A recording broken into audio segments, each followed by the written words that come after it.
Старокулаткинском районе этот праздник проводился в лучших традициях общеизвестного сабантуя. Более 90% населения района составляют татары и мишары. Об уважении к традициям татарского народа говорит все действо, проводимое на обширном участке земли, окруженном лесным массивом.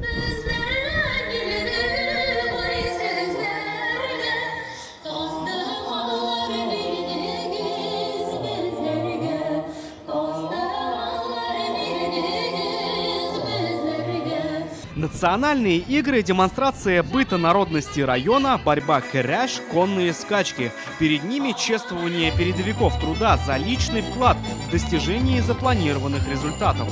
Мы все с вами хорошо знаем, что настоящей региональной столицей Сабантуя уже многие годы является Старая Кулатка. Первый сабантуй в Старокулаткинском районе был проведен в 1930 году. Однако был и период застоя. По воспоминаниям местных жителей, уже в 2000-х сабантуй в Старой Кулатке не проводился вовсе. Если правду сказать, неправильно пили, аварию сделали. После этого наказал первый секретарь райкома. Не может отдыхать, говорит, и не будете сабантуя. Когда будете трезвый, хороший, тогда будем проводить. Вот после этого не стало.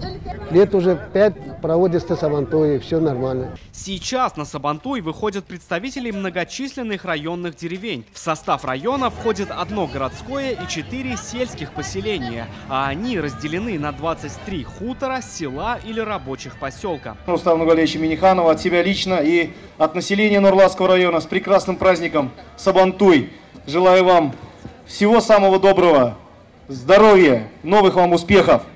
Разрешите зачитать приветствие от временно исполняющего обязанности президента Республики Татарстан Рустама Нургалиевича Миниханова. Районом, представляющим Республику Татарстан на сабантуе в Старой Кулатке, был Нурлатский. Нурлатцы привезли с собой целую деревню, полную людей, имеющих профессиональный опыт в проведении сабантуев на всероссийском уровне. Любителей песен развлекали певцы, любителей спорта развлекали борцы, любителей танцев – танцевальные группы.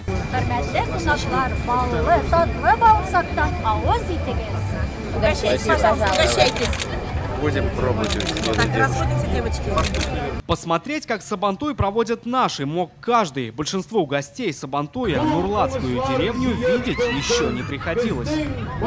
Нурлат сабантуяна пригласили специальный пригласительный билет.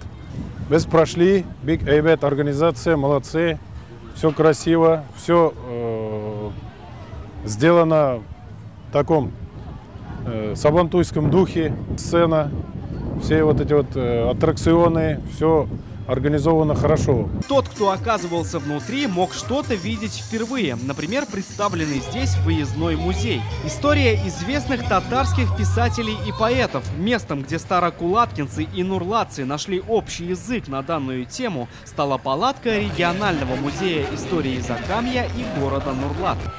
Наш район еще известен и тем, что здесь, значит, проживал Сунчилей, который был очень хорошо знаком с Габдуллой Тукаем. И часто мы сами выезжаем с нашего Старокулаткинского района в город Казань, в театр имени Галиаскара Камала, когда видим, что есть очень интересные представления. За время проведения сабантуя деревне, представленные нурлатцами, не довелось пустовать, а после торжественной части выпала возможность встретить губернатора Ульяновской области Сергея Морозова.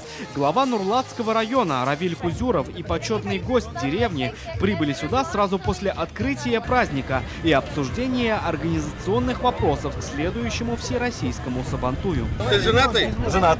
Сколько ты жен? Одна, что ли?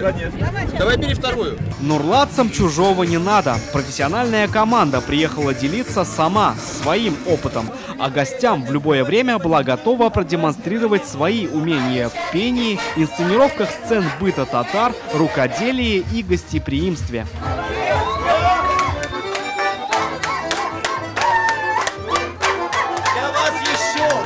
Сабантуй в Старой Кулатке для представителей нурлатской делегации прошел еще и продуктивно. Команде борцов даже по отдельности не удалось попасть лишь на схватку на звание абсолютного батыра Сабантуя, но в своих весовых категориях Ильшату Аглиуллину и Ильфату Гемадиеву равных не было.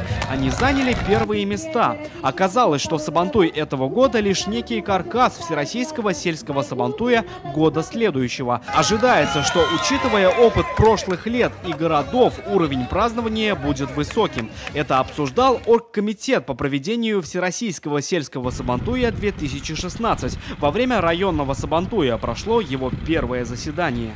Я хочу искренне поблагодарить и полномочного представителя президента в Приволжском федеральном округе Николая Чебавича, и представителей всех регионов Российской Федерации, которые все сделали для того, чтобы следующий всероссийский сельский Сабантуй, 7-й по счету, 7 это цифра достаточно счастливая, прошел в Ульяновской области.